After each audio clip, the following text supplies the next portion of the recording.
Hey everybody, welcome back to the Dungeon Dive. Daniel here, and today we are going to continue our trek into the realms of small box dungeon diving, dungeon crawling adventure games with a look at Unbroken, a solo game of survival and revenge by Artem Savarov. One thing I want to mention just right away is I'm not reviewing this. I'm not reviewing the kind of botched Kickstarter delivery of this game. I realize that many people are really pissed off at this game's publisher for not delivering on the Kickstarter. A lot of people are still waiting and for their copy, and it probably won't arrive. I realize that there have been a lot of issues with it. I was one of the lucky ones who everything went fine for, so I guess I apologize. I apologize about that if you're still waiting, but I'm not taking any of that into context in my look at this game today.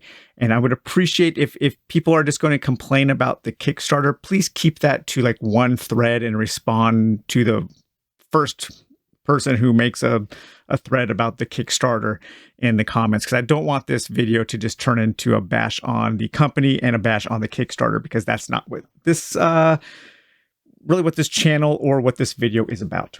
So with that out of the way, let's take a look at the back of the box of Unbroken, a solo game of survival and revenge. I like this. Rado runs through. He says that this is die hard in a dungeon. I guess I could see that. But this says, the expedition was a disaster. The monsters were waiting for you. Their ambush, sudden and violent. Your companions murdered. You were left to die of your injuries. They should have killed you when they had the chance. Now you will gather your strength. You will find your way. Craft a weapon for whatever scraps you can find, and you will make them pay. Unbroken is a solo game of survival and revenge in a world of dark fantasy. Build up your character, manage scarce resources, and face terrifying monsters as you try to escape the dark. You'll have to be versatile and to survive. Steel yourself, face the monsters, reclaim your freedom, or die trying. Die trying is right. This game is very difficult. I don't think I've ever won the game. I have come close a couple of times, but that is usually when I'm playing on easy mode. And we'll talk a little bit about easy mode a little bit later. But I group Unbroken in with a few other games, and those other games are sitting right over here. Mini Rogue, Iron Helm, and Rogue Dungeon. To me, these four games all kind of share a similar style in that you are flipping over cards, having an encounter, and moving on. The exploration of a dungeon is somewhat abstracted, and all four of these games have various elements of where they kind of balance, a luck system and a tactical or a strategic system. So at one end of the spectrum is Mini Rogue, which is basically random luck the game, and I absolutely love this game. And I think at the very, very other end of the spectrum is Unbroken. While there is some luck in the game, it really is a very tight kind of resource management, almost cube pushing Euro style mechanism game. I still like it, but I find it really difficult, and sometimes I find it a little dry in the gameplay, even though, ironically, Unbroken might have the most fleshed out world of any of these games. And I do want to talk about that a little bit. So the world of Unbroken, the developer, Artem, he has really created this interesting backstory and interesting world. A lot of that does go through the absolutely lovely components that this game is made with. I mean, the game looks great. It feels great. It's a pleasure to hold. It's a pleasure to play with.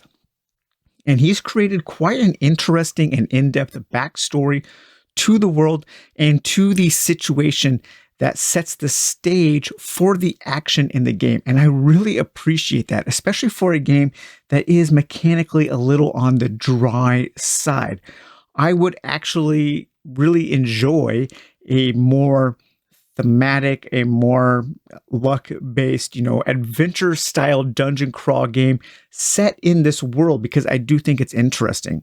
I love this backstory. So here we have like a long history of the world that they have created, a little bit about the world of Unbroken, and then the backstory, which sets the immediate stage. And that says, venturing into the darkness was folly, and you knew it. You went anyway. The promise of riches and glory seducing you and your companions, a hardened band of adventurers, or so you thought. The collapsed tunnel left you trapped. The monsters were ready, waiting. It was not a battle, it was a disaster. You were wounded, severely enough that your assailants didn't bother with a killing blow. Something murdered your friends and took your possessions, but they didn't finish you. Big mistake. Teeth clenched, you patch up your wounds as best you can. A desire for revenge is smoldering inside you. There will be a price for the blood they spilled. You will make them pay. You have nothing left to lose as you struggle to free yourself from this cursed place. You stand up, wounded, lost, desperate. Your spirit, however, is unbroken. I mean, that's a great setup to a game. And that goes a long way in making me appreciate the game. If you guys remember in my review for Iron Helm, I talked about how the setup in that game, how you were an aging adventurer going on one final mission. I love that one final mission cliche, that one final mission trope, because you know it's never going to end up well for the hero. But that being an aging adventurer and going on that one last adventure to try to get enough money to retire was very enticing to me for Iron Helm, because I like to play older characters in games, and I often find that in a lot of adventure games, both video and board game, the characters are usually on the younger side. So I really appreciated that in Iron Helm, and I appreciate the attention to detail that Artem has given to the world here. And even in the back of the rulebook, we have more about the world. We have this great kind of map of the world that they have created. So there's obviously other places we could be exploring.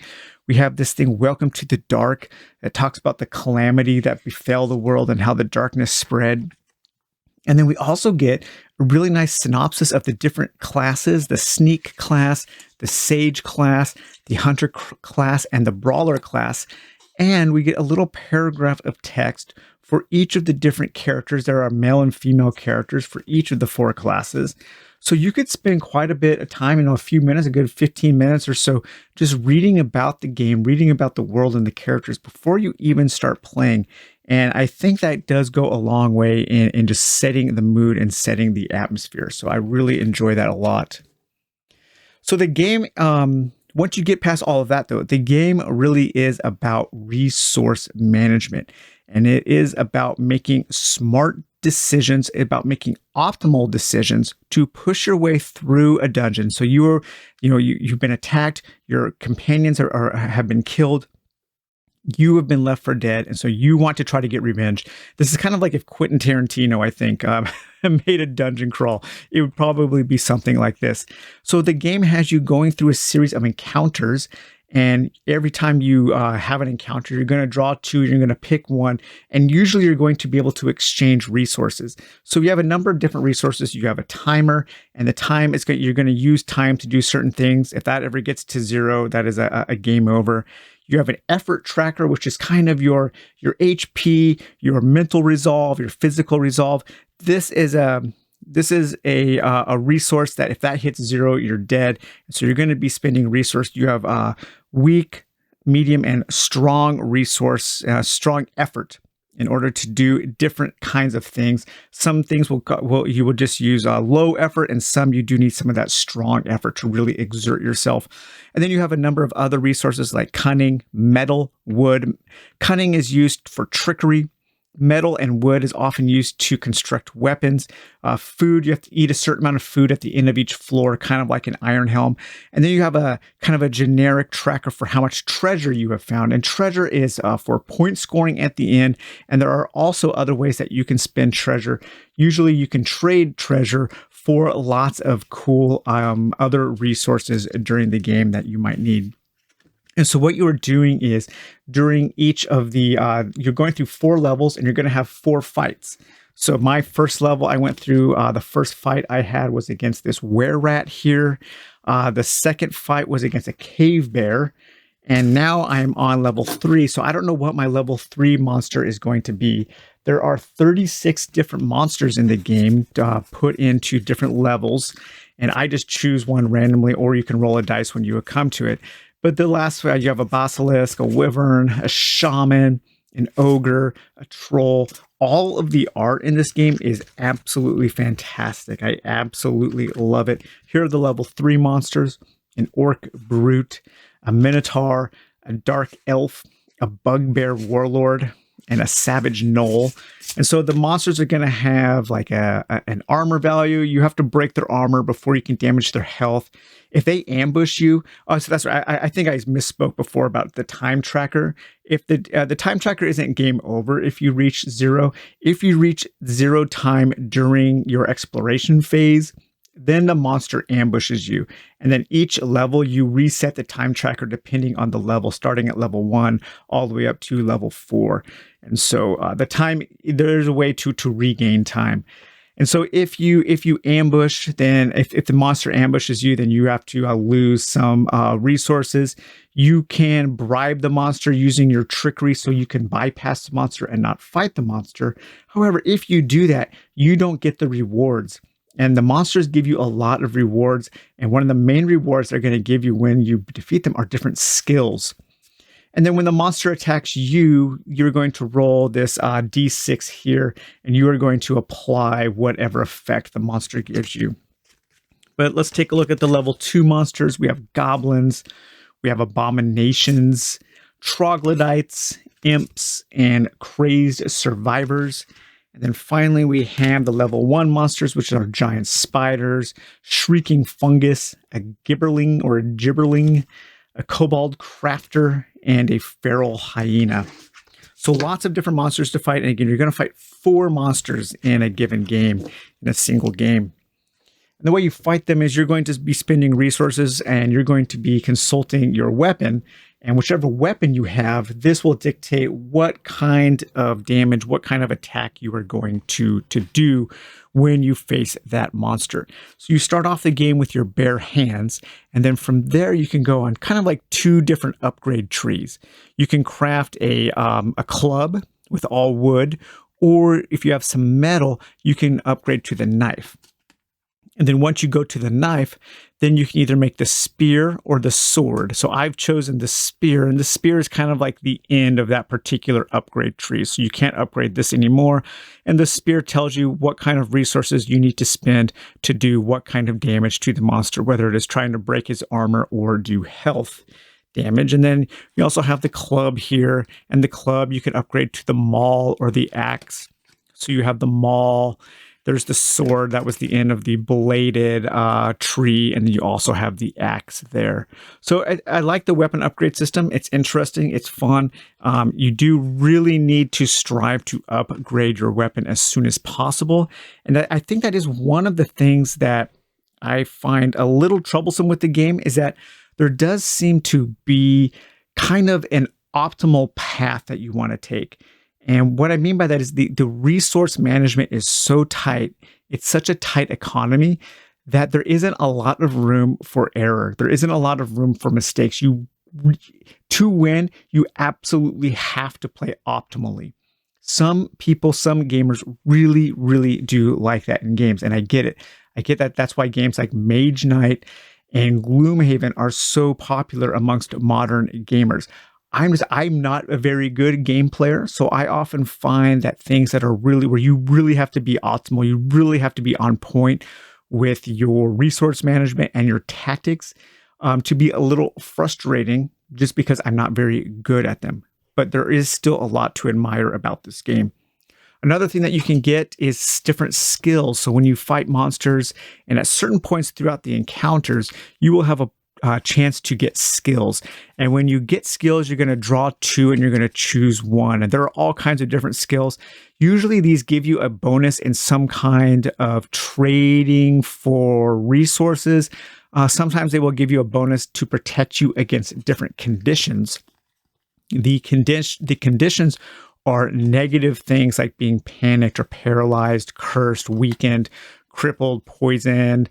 You can become armored. There are a couple positive conditions, but these are usually things that the monsters will inflict on you. And so some of your skills will protect you against certain conditions. But these are all very powerful, and you want to try to get as many as you can. And one of the ways to offset the difficulty of the game is to play on easy mode. And on easy mode at the beginning of the game, you can draw 2 skills and pick one. So that's how I have 3 skills, even though I am only on level 3. Normally, I would only have 2 at this point, but I chose to have a skill at the beginning of the game to help me out a little bit. So there are ways to offset the difficulty. There are ways to make the game easier. You can start with a random resource, and you can start with a little bit more time. So if you're like me and you're finding the game really difficult, there are ways to make the game more fun and easier. But I have the skills of initiative, survivor, and patient with me. And then each of the characters, there are 4 different character classes. So we have brawlers, we have sages, and we have sneaks. And then we also have hunters, which I am playing. And each of those will have certain powers. And depending on what level you are on, that's how many times you can use your powers. So the brawler here, their power is I've seen worse, just to scratch or power through. The sage has tome knowledge, memorize, and a dangerous idea. The sneak has take a peek, flexible, and dodge, and they are class appropriate powers, so it does feel thematic. And then for the hunter has ways of mitigating how much food you need to eat, and for basic kind of hunting survival aspects to the hunter. So I do like how the different character classes do feel different as you are playing them.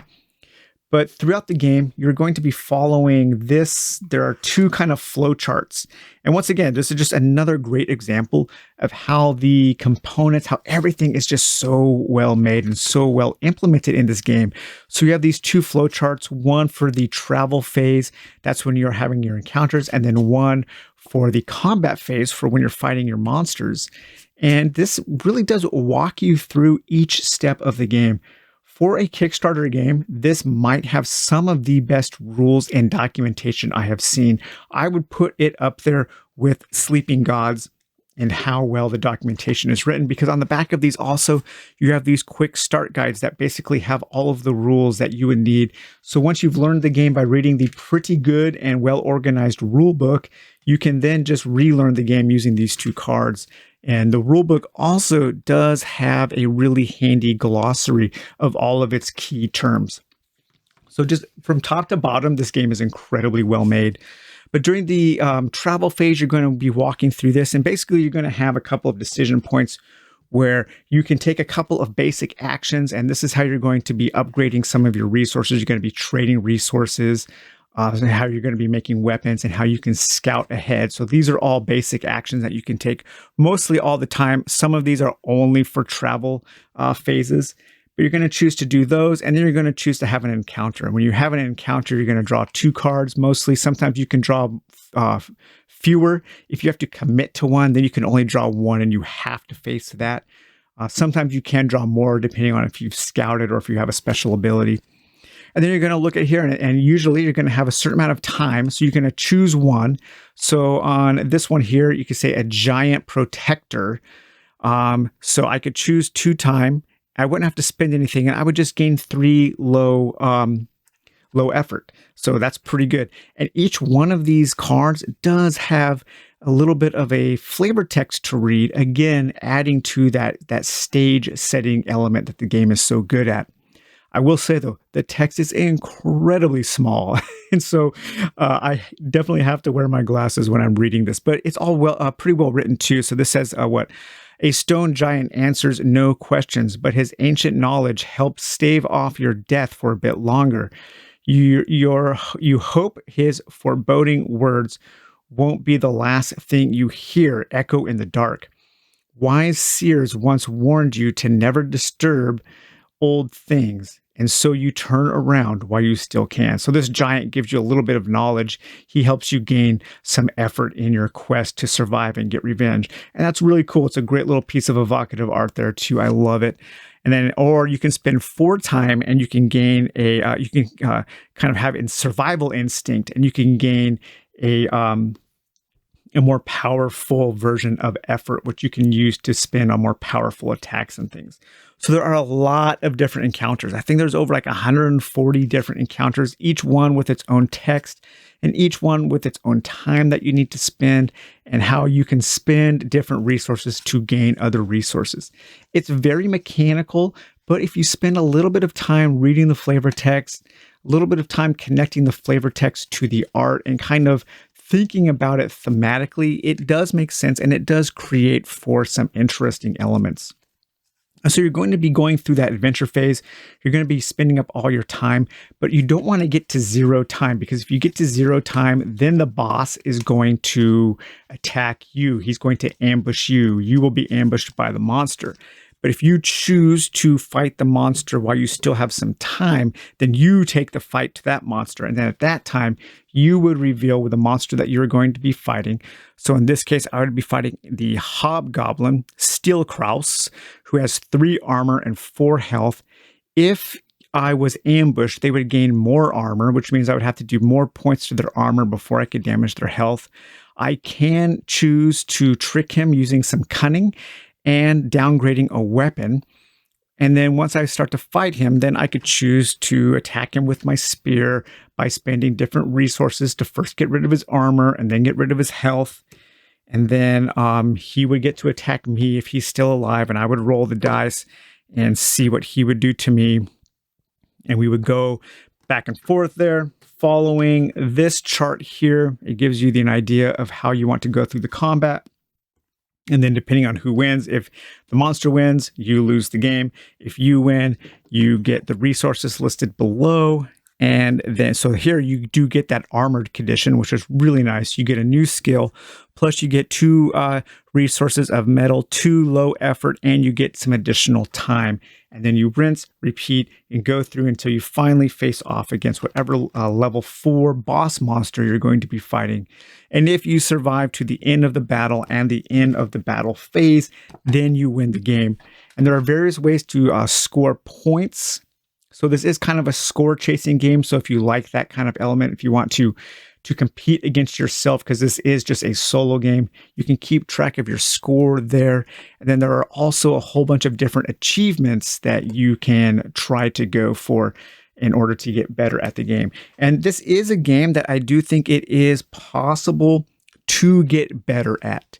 And that is because it's such it's a optimization puzzle game, basically, with a really cool theme and a really cool setting.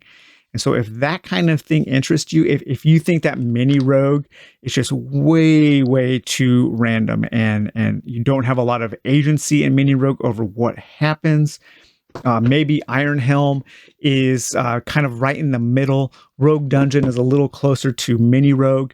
But if you want something that is really will kind of challenge you, challenge your skill, challenge how good you are at managing resources, Unbroken might be for you. However, it might also be a little bit too cube pushy, a little too much like maybe like Gloomhaven, which it's more of it's kind of a Euro style game in disguise. And that's okay. I mean, that's okay. And I like this game more than Gloomhaven, even though it is kind of like that, just because it is smaller, it's more compact. The games are quick, 20 or 30 minutes. You can get through a game. It's not difficult to learn, and it has really good documentation. And that is something that I will always praise a game for, especially a Kickstarter game, because that seems to be so rare these days. But yeah, well, I hope you enjoyed taking this look at Unbroken. Again, I know it sucks for a lot of people because they were totally screwed by the Kickstarter and some bad management there on part of the publisher, which is, what is that? Golden Bell Productions, Golden Games. But you know, I was lucky. Everything worked out for me, and I'm glad it did. I am glad that Unbroken is part of my collection. Sorry, guys. Well, we'll talk to you later. Bye-bye.